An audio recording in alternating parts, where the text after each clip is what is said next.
Forecast. I'm Joseph, the host of the UFC Forecast, and tonight I have my co-host Loaf sitting beside me, and we're going over the full card predictions and betting breakdowns for UFC Vegas 59 Fight Night. There's 6 fights on the main card, 6 fights on the prelims. Let's spin and roundhouse kick it off with the prelim opener of Mayro Bueno Silva against Stephanie Edgar.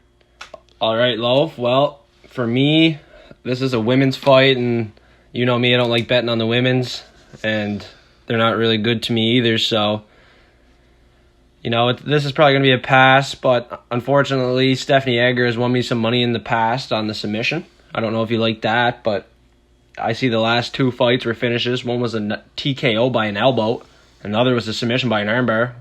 I just want to know your opinion on Stephanie Edgar. I know it's probably going to be a pass at the end of the day, but what do you think?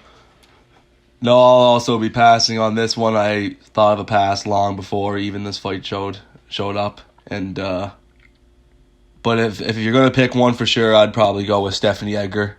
Her last 2 fights have been really impressive, 2 finishes.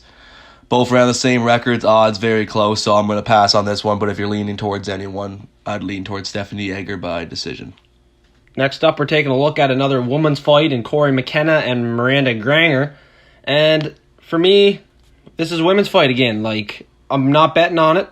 I bet on Corey McKenna before, and she was a huge favorite and lost me a lot of money, and this keeps happening to me, and I just can't come to a conclusion of betting on anyone that's a woman. And this isn't against anyone that's a woman at all. I just haven't been successful. But my prediction here is McKenna again. I'm gonna stick with her. If she loses me this one, I'm done. I'm done with Corey McKenna. Loaf, you might have a different read, and I know you don't like Corey McKenna either, so but this Miranda girl, she has a loss against Ashley Yoder and Amanda Lemos, and her last win was against Hannah 24-karat Goldie. Do you really think she can beat her? What do you think? Well, this is another one I'm not sure that I am going to take, but I like the underdog more in this one. I think Granger's going to come out stronger, especially after those 2 losses. One being against Amanda Lemos by technical submission, which there's no shame in losing there, and Ashley Yoder, who's a veteran in the UFC. So I think she's going to come out and win and get an underdog on this one. So I'm going to go Miranda Granger by decision. Next up, a men's welterweight bout featuring Josh Quinlan and Jason Witt. For me, I will be going with the favorite in this one, Josh Quinlan. Has a 5-0 record, all 5 being 100% finishes. So I think he'll come out a lot stronger than Jason Witt. Jason Witt has his last fight a loss to Philip Rowe. Before that, he made just a slight decision over Brian Barberina. So I'm going to be going with the favorite on this one. Josh Quinlan, official prediction, Josh Quinlan by finish. Yeah, Josh is a favorite. The no contest, don't know what that was about. But Jason Witt, knocked out by Philip Rowe, knocked out by Matt Selmesberger, knocked out by Takashi Sato. If this guy's legit, this guy could get the knockout. Him for a finish would be probably a wicked prop on his debut. But at the end of the day, Jason Witt has a nice win against Brian B. Couple other guys that really don't add up to anything, but I would have liked to see Josh get the Dana White Contender Series win, but I think in the debut he's gonna shine here, so it should be action. Let's go, Josh. Next up, we got Brian Pooh Bear Battle and Takashi Sato. Look at this, 2 guys that love the ground. But I'm big on Brian Battle, and I don't see how he loses this one. Gunnar Nelson took care of Takashi Sato. I already made a mistake on betting him. Loaf, what do you think? This is pretty simple, eh? Yeah, I agree. I think Battle takes this one 100%. After the way Takashi Sato looked on the ground against Gunnar Nelson, didn't handle it too well. We all know Brian Battle's a big ground guy, so I'm going to be going with Brian Battle by decision. Next up, we got a men's lightweight bout featuring Terrence McKinney and Eric Gonzalez. I think you all know who I'm picking for this one. Definitely going to be Terrence McKinney. Looks really good in the UFC so far, especially against a high-caliber Drew Dober. So my official prediction, look for Terrence McKinney for the knockout. Yeah, I got the T-Rex too, and I got him for the 1-2 down the middle. Probably in the first round, knockout. This is going to be easy money, T-Rex parlay. He's going to be on every single one of my bets, I'd say. I'm going to tag him up. One of my favorite UFC fighters, too, by the way. I think he has the grit.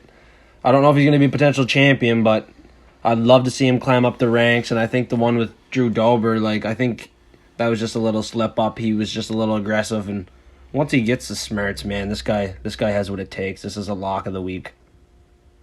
Next up in the light heavyweight division, we got Sam Smiley Alvey versus Michael Osaychak. And for me, I got the Polish power here. He's probably going to have strong hands.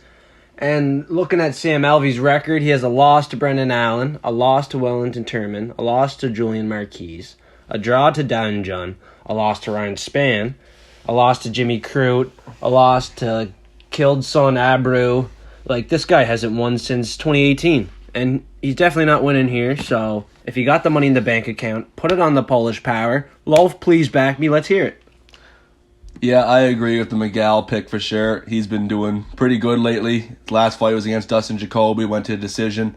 No shame in that. Dustin Jacoby's cleaning up in the UFC. Before that, he had a win against Shamil Gamzatov and Modestas Bacchus, who are definitely no joke in the UFC. And looking at Sam Alvey, lost his last 7 fights, and drawed 1, but, that's definitely not impressive coming on the end of your career. So I'm going to be looking for Miguel for KO within the early rounds. It's time to front kick it off into the main card. First up in the main card is Ariana Lipsky versus Priscilla Cachoeira. For me with this one, it's going to be a close fight for sure. This one will be close. Ariana Lipsky is a very good female competitor.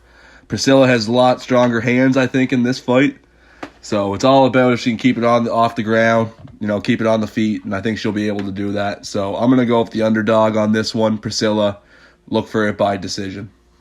Yeah, I'm agreeing with the underdog here. It's a women's fight, and I don't like to bet them, but I think I'll go with Edgar and Cachoeira tonight, and the other fight I'll leave off because I don't trust McKenna enough. But yeah, I trust Priscilla enough here. Her hands are strong.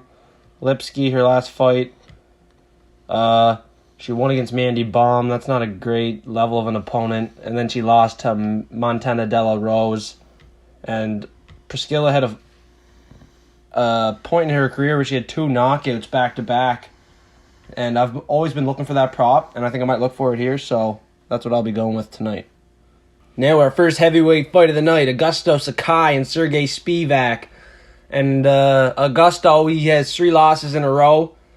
He got knocked out in all 3. Started with Overeem in 2020, Rosenstruck 2021, and Tai Tuivasa in 2021.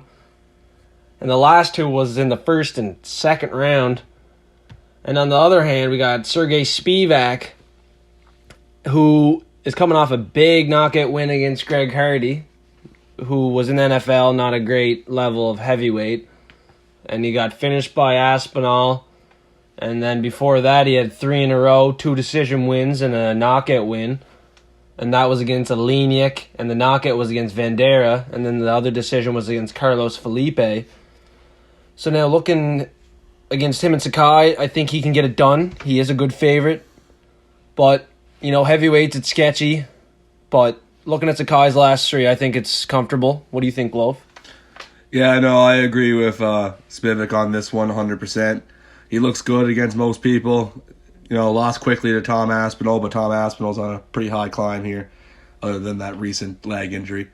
But then again, too, he also did submit Tai Tuivasa back in 2019, so he can pull out those submissions every now and then.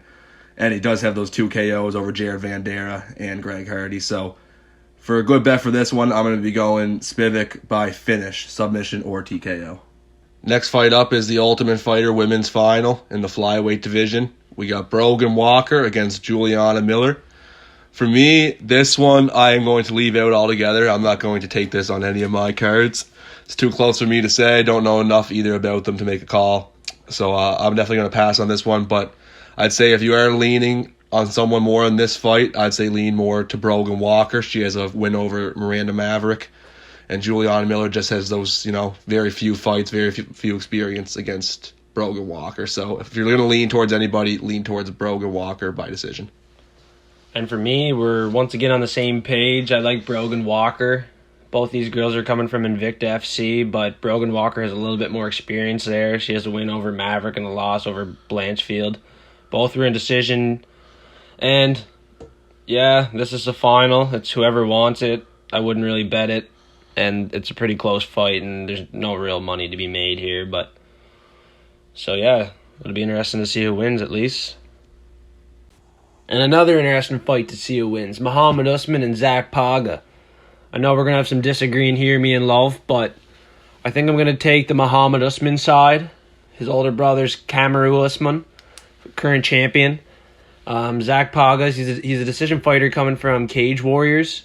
He doesn't really have any finishing abilities, I don't think. Muhammad has more finishing abilities, and since it's a heavyweight fight and there's a lot on the line, I really do like the underdog, and I hope it stays at $3. So what's your opinion here, Love?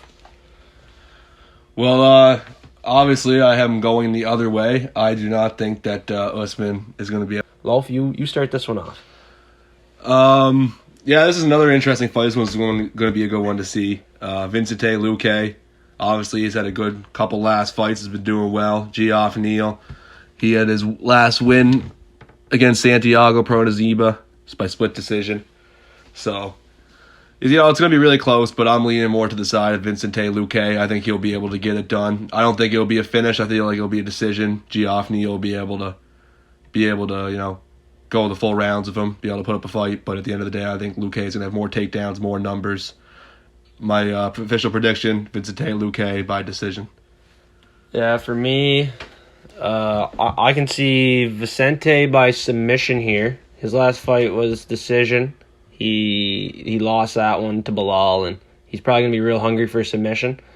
He had a knockout to Nico Price, a knockout to Randy Brown, submitted Woodley, and submitted Chiesa, and then he finally lost to Bilal. So, I want to see a submission here for my guy Vicente. I bet on him before, didn't win, but I see the potential, and I think he could make a run for the title. He definitely won't win it, but just give him a shot someday. Because Jeff Neal's not in the driver's seat to go there. A win against Santiago, it was a split. A loss to Stephen Thompson, a loss to Neil Magny. I think Vicente's a lock this week, honestly, just to win, and even the submission prop. So either way. Next up, we got the final main card, the light heavyweight bout against Jamal Hill and Thiago Santos. This one is definitely going to be a banger. Definitely going to be a fun one to watch. And I was teeter-tottering with this one. I wasn't sure. Thiago Santos does have that crazy knockout power. He knocked out Jan Blachowicz. Did pretty well against Johnny Walker as well. So did Jamal Hill as well. But at the end of the day, Jamal Hill, he's going to have a little longer of a reach. He's going to be more active, going to throw a lot more strikes, heavier strikes, I think, as well. So at the end of the day, I think it's going to pretty obvious to me who's going to win this one. I'm going Jamal Hill by TKO. Yeah, I like the Jamal Hill TKO side. 3 out of the last 4 were KO, TKO. His only loss was that Paul Craig submission, TKO, whatever happened there, that was disgusting. I don't want to see that happen to him again. I really like Jamal Hill. That was his only loss, too, by the way. And his reach, like Loaf said, man, it's going to be a problem for Thiago. And, Santos he's a decision fighter. And if he's going to go to decision with a guy like this, he's going to lose 30-27. Like, his win against Johnny Walker, it just wasn't impressive. It was boring. The knockout against Blachowicz was in 2019, and I don't think that's relevant anymore. It's 2022, and I think Jamal Hill KO is definitely live for Saturday. And I think Jamal Hill is going to come up the rankings here, and he's going to start scaring a lot of people. His hands are strong, and he's an entertainer too, right? And that's what it's about, so sweet dreams for Thiago Saturday night. Well, that's it, everyone. That's a wrap for this weekend. Hope everybody does good on their bets, and make sure to body slam the like button, suplex the subscribe button. We'll see you next weekend.